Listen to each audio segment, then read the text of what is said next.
जय हिंद साथियों, नमस्कार। मैं रविश कुमार और आप देख रहे हैं वह मंच जहां से हम आवाज उठाते हैं उन लाखों मेहनतकश लोगों की जिनके अपने पूरा जीवन इस देश की फैक्ट्रियों, मिलों और दफ्तरों में लगा दिया। साथियों, आज का यह वीडियो सिर्फ एक अपडेट नहीं, एक जज्बा है, एक आवाज है उन पेंशनरों की जो अब और चुप नहीं रहना चाहते। हमने बरसों तक इस देश के उद्योगों की मशीनों को चलाया, पर अब हमारी जिंदगी मशीन की तरह रुक गई है क्योंकि पेंशन से गुजर बसर मुश्किल हो चुका है। हम सरकार से कुछ भीख नहीं मांग रहे, हम बस अपना हक मांग रहे हैं। 750 की न्यूनतम पेंशन वृद्धि जो वादा नहीं बल्कि न्याय है। अब इंतजार नहीं, अब सिर्फ संघर्ष है। साथियों, नवंबर का महीना शुरू हो चुका है। मौसम चाहे गुलाबी ठंड का हो, लेकिन हमारे जैसे पेंशनरों के लिए यह महीना हर साल चिंता लेकर आता है, क्योंकि यही वह समय है जब हमें अपने जीवन प्रमाण पत्र यानी लाइफ सर्टिफिकेट जमा करवाना होता है। ये एक छोटा सा काम दिखता है, पर असल में यही दस्तावेज हमारी पेंशन की सांस है। यही वह सबूत है जिससे सरकार को पता चलता है कि हम अभी जीवित हैं, ताकि हमारी पेंशन जारी रह सके। हमारे संघर्ष के सेनापति, राष्ट्रीय संघर्ष समिति के मार्गदर्शक कमांडर अशोक रावत जी हमेशा कहते हैं, अगर नवंबर में प्रमाण पत्र देना भूल गए तो दिसंबर में पेंशन रुक जाएगी, और जब पेंशन रुकती है तब उस दर्द को वही समझ सकता है जिसने अपने बच्चों के लिए दवा या दूध खरीदने में असमर्थता महसूस की।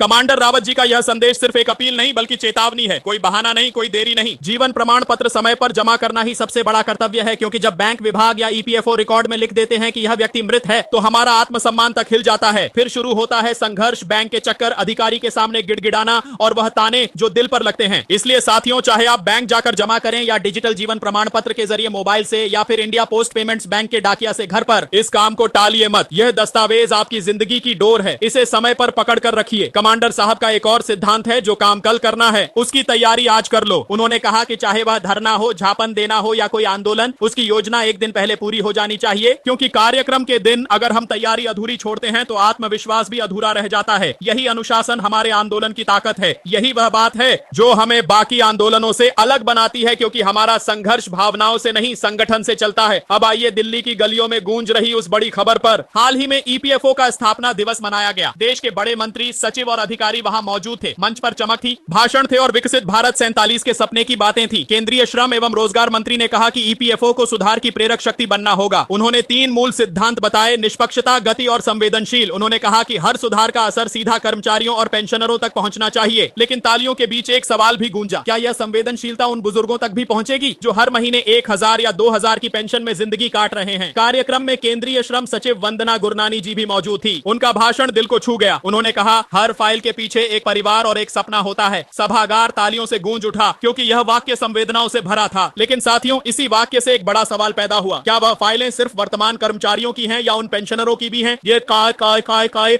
काय जी, जिनके 30-40 साल तक इस देश की सेवा की, जिनके पसीने से फैक्ट्रियां खड़ी हुई, जिनके हाथों से मशीनें चली, क्या उनकी फाइलें अब किसी अलमारी में धूल खा रही हैं? वंदना जी ने कहा कि ईपीएफओ अब एक नागरिक केंद्रित संस्था बन चुका है। उन्होंने सही कहा, लेकिन इस नागरिक केंद्रितता का असली अर्थ तभी पूरा होगा जब यह उन बुजुर्गों तक पहुंचे जो हर महीने की पहली तारीख का इंतजार करते हैं कि पेंशन आई या नहीं। केंद्रीय भविष्य निधि आयुक्त श्री रमेश कृष्णमूर्ति जी ने भी अपने भाषण में कई सुधारों की जानकारी दी। केंद्रीयकृत पेंशन भुगतान प्रणाली से लेकर फेस ऑथेंटिकेशन तक, जिससे अब घर बैठे जीवन प्रमाण पत्र देना आसान हो गया है। उन्होंने बताया कि रिवाइज्ड ईसीआर सिस्टम से अब नियोक्ता का योगदान पारदर्शी होगा और डाटा सुरक्षित रहेगा। यह सब सुनने में अच्छा लगता है, पर असल सवाल यह है कि क्या यह सुधार उस बुजुर्ग की जिंदगी आसान कर पाएंगे जो अब भी बैंक की लाइन में 3 घंटे खड़ा रहता है? कार्यक्रम में कॉफी टेबल बुक, रिमेजिंग गवर्नेंस जैसी किताबों का लोकार्पण हुआ। सुंदर तस्वीरें, आकर्षक कवर, लेकिन उन पन्नों में क्या उन पेंशनरों की कहानी है जो सर्दी के टिटुरन में सड़क पर धरने दे रहे हैं? यह किताबें विकास की तस्वीर दिखाती हैं, लेकिन क्या उनमें विनोद सिंह, ओम प्रकाश यादव या कमांडर अशोक रावत जैसे सेनानियों का नाम लिखा गया है, जिन्होंने इस पेंशन आंदोलन को जन आंदोलन बना दिया? साथियों, ईपीएफओ के पास आज करीब 7 लाख करोड़ का फंड है। यह कोई सरकारी खजाना नहीं, यह जनता का पैसा है, उन कर्मचारियों का पसीना है जिनके द्वारा अपनी तनख्वाह से योगदान दिया गया। पर दुख की बात है कि उसी फंड से मिलने वाली पेंशन आज इतनी कम है कि कई बुजुर्गों को यह तय करना पड़ता है कि दवा लें या राशन। यह कैसा न्याय है? सरकार कहती है विकसित भारत 47, लेकिन क्या वह भारत विकसित कहलाएगा जहां बुजुर्ग पेंशनर को 1000 की पेंशन मिलती है, जहां 30 साल तक देश के उद्योग में काम करने वाला व्यक्ति अब अपने अधिकार के लिए भीख मांगने को मजबूर है? कमांडर रावत जी हमेशा कहते हैं, यह आंदोलन राजनीतिक नहीं, मानवीय है, क्योंकि यह रोटी, दवा और गरिमा की लड़ाई है। उन्होंने यह भी कहा कि जब तक ईपीएस 95 की पेंशन सम्मानजनक स्तर पर नहीं आती, तब तक आंदोलन जारी रहेगा। देश के हर राज्य से आवाज उठ रही है, महाराष्ट्र से लेकर राजस्थान तक, गुजरात से लेकर बिहार तक, हर जगह पेंशनर कह रहे हैं, हमें हमारा हक चाहिए, हमें सम्मान चाहिए। यह लड़ाई सिर्फ 750 बढ़ाने की नहीं है, यह उस आत्मसम्मान की लड़ाई है जो हमसे छीन लिया गया। ईपीएफओ के सुधारों में तकनीक की बात होती है, face authentication, digital certificate, online system, सब बढ़िया है, लेकिन सवाल है कि क्या इन मशीनों के पीछे बैठा सिस्टम भी इंसानियत समझता है? क्योंकि असली सुधार मशीन नहीं, मानसिकता में चाहिए। वंदना जी ने कहा, हर फाइल के पीछे एक सपना होता है, लेकिन हमारे जैसे पेंशनरों के सपने अब फाइलों में नहीं, सड़कों पर, धरनों में, झापन में, नारे में और इस चैनल जैसे प्लेटफॉर्मों पर हैं, जहां से हम आवाज उठा रहे हैं। कमांडर रावत जी ने हाल ही में कहा, हम अपने अधिकारों की लड़ाई लड़ रहे हैं, पर पहले अपने अधिकारों को सुरक्षित रखना जरूरी है। उन्होंने सभी पेंशनरों से कहा कि नवंबर के महीने में अपने जीवन प्रमाण पत्र को जरूर जमा करें, यह आपका पहला कर्तव्य है, ताकि दिसंबर की पेंशन में रुकावट ना आए। उन्होंने बताया कि अब इंडिया पोस्ट पेमेंट्स बैंक आपके घर आकर यह काम कर सकता है। सरकार ने इसके लिए ईपीएफओ और आईपीपीबी के बीच समझौता किया है, ताकि बुजुर्गों को बैंक के चक्कर ना लगाने पड़े। साथियों, इस स्थापना दिवस पर एक और बड़ा समझौता हुआ गवर्नमेंट ई मार्केट प्लेस के साथ, ताकि सरकारी खरीद प्रक्रिया में पारदर्शिता बढ़े। लेकिन हम पूछते हैं,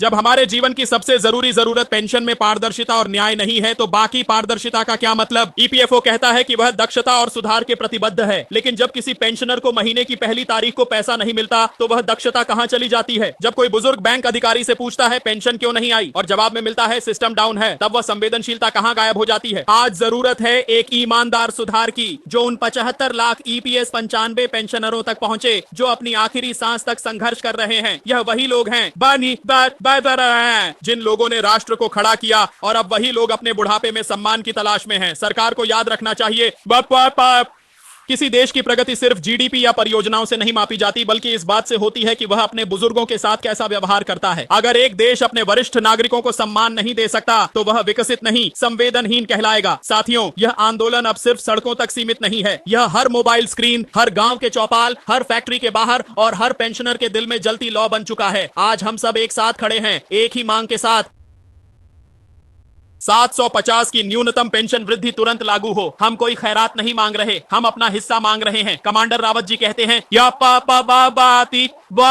हमारी आवाज बंद नहीं होगी, क्योंकि यह आवाज पेट की भूख से नहीं, आत्मसम्मान से निकली है, और यही भावना इस आंदोलन की आत्मा है। तो साथियों, इस वीडियो को जितना हो सके शेयर कीजिए, ताकि हर पेंशनर तक यह संदेश पहुंचे, अपने अधिकार के लिए जागिए, क्योंकि जो सो गया उसका हक कोई और ले जाएगा। नवंबर का यह महीना सिर्फ ठंड का नहीं, चेतना का महीना है। ईपीएफओ को अगर सच में नागरिक केंद्रित संस्था बनना है, तो उसे उन नागरिकों की आवाज सुननी होगी, जिनके द्वारा इस देश की नींव रखी गई। हमें चाहिए एक सम्मानजनक पेंशन, ताकि कोई बुजुर्ग यह ना कहे कि हमने देश बनाया और अब देश हमें भूल गया। दोस्तों, भारत जोड़ो करने से याद रखिए, हम सिर्फ पुराने कर्मचारी नहीं, हम उस इतिहास के हिस्से हैं जिस पर भारत की अर्थव्यवस्था खड़ी है। हमें सिर्फ न्याय चाहिए, और वह भी अभी। मैं रविश कुमार इस मंच से आप सभी से यही अपील करता हूं, एकजुट रहिए, अपने दस्तावेज समय पर जमा करिए और अपनी आवाज बुलंद रखिए। यह आंदोलन तभी खत्म होगा जब हर पेंशनर की आंखों में सुकून की मुस्कान होगी, क्योंकि साथियों, यह हमारी मांग सिर्फ एक है, सिर्फ एक ही मांग है, सरकार से हक चाहिए, भीख नहीं। ईपीएस 95 की पेंशन 750 तुरंत बढ़ाओ, अब और इंतजार नहीं। साथियों, अगर आप इस संघर्ष का हिस्सा बनना चाहते हैं और हर अपडेट सबसे पहले पाना चाहते हैं, तो इनसाइट समाचार चैनल को अभी सब्सक्राइब करें, बेल आइकन दबाएं और इस वीडियो को लाइक और शेयर जरूर करें।